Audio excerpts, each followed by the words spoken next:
When we had our first dinner to celebrate the first year of the Society of 1918, it was such an amazing event. And I'd had the privilege that year to meet a student, Rachel Becker. And she shared with me that she had fought so hard to get a ticket to attend the event that evening. And I thought to myself, Rachel is reflective of the amazing women students that we have here at William & Mary. She should not have to be fighting to have a seat at the table. And so that evening, President Rowe empowered and challenged us to think about what we could do to move women's empowerment forward. And I had just received an innovation award, and the gift was $5,000 for that award. And I said, now I know what I'm going to do with that gift.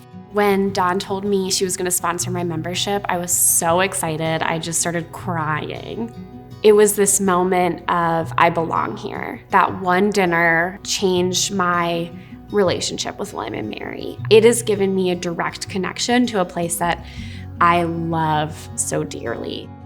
It's not enough to just provide an education in the classroom. I think one of William & Mary's greatest assets is the education that we provide beyond the classroom. I think if anybody would have seen the spark in Rachel's eyes that evening and how she wanted to be at that event, that any other woman in that room would have done what I did to ensure that she was there for future meetings. And as a member of the Society of 1918, she's now joined me on the engagement committee and has really provided such impact in her role as a member of the engagement committee. She had served as an advisor for the Secretary of Health and Human Services in the previous governor's administration.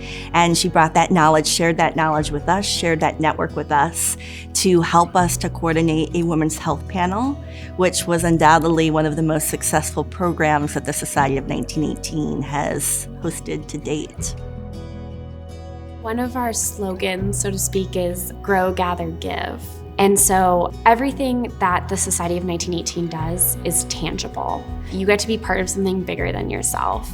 You get to work alongside these incredible women that you wouldn't know otherwise, most likely, and you get to experience a part of William & Mary that I don't think many of us have had exposure to.